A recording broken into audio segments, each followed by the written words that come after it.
All right, so the first exercise for hammer legs is going to be a step off of a box with a jump up.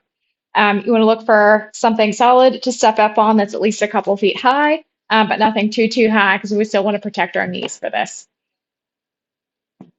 So you're going to start on top of the box, simply step off, jump down, jump up.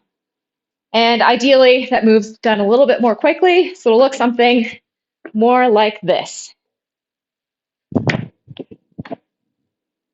And the idea is that you really want to support your knees by absorbing that shock when you land. It's going to be mimicking any downhill trashing that your quads are going to get. And then to kind of help preserve that energy return and keep a little bit of good neuromuscular form, you're just going to jump up as soon as you've landed. You want to start with doing maybe 3 by 10 and then working up to 5 by 10. And then eventually the idea of being doing all 50 in a row.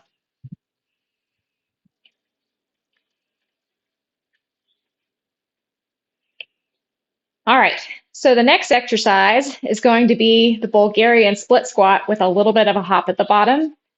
This you want to stick to doing 3 by 10 sets. And to make it a little bit more challenging, it's just going to be going up on your weight that you're using. So you want to start with something light just to get the movement down. So either no weight or something like 10 pounds and then slowly working up from there.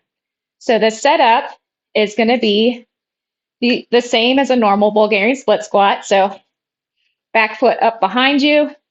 You want to make sure that your front foot is far enough out that your knee is not going over too much so that when you squat down, you can really get down without the knee going too far over the toes. So what this looks like is going down and then hop up, down, hop up, down, hop up. And that you want to do again, 10 on each leg for 3 sets of 10 on each leg, and then going up on your weight as you get better at it.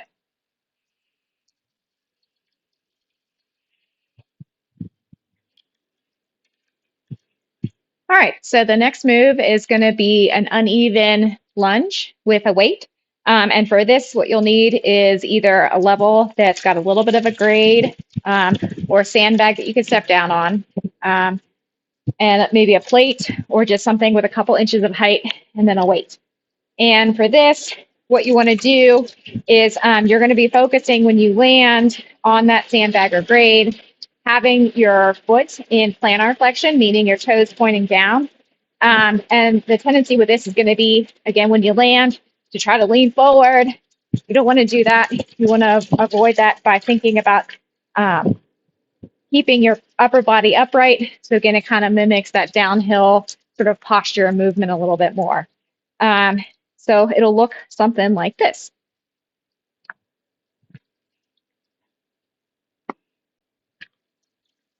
And again, what's important is that when you land, that you're pushing back up, getting good energy return, and again, working on that strength. So you're getting, the impact with the ankle in plantar flexion, mimicking a downhill land, and then pushing back up to kind of get that eccentric load on the quad.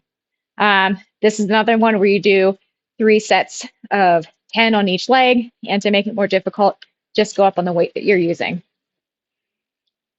So the final move for hammer legs is going to be the side-to-side skater's move, where it's kind of like a plyometric move. So basically, you're going to be focusing on single leg movements, jumping side to side. Again, this is another good controlled movement exercise.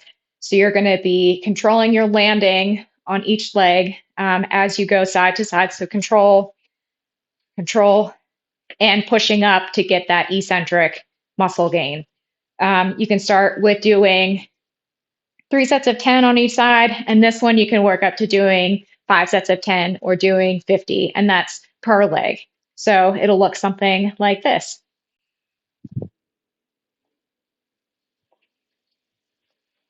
And when you land, you want to make sure that your weight gets over that foot or over that leg as best as possible. Try to focus on your knee, not going too far over your toes. And then again, really jumping down into it and then pushing off to get that eccentric power. And that's it.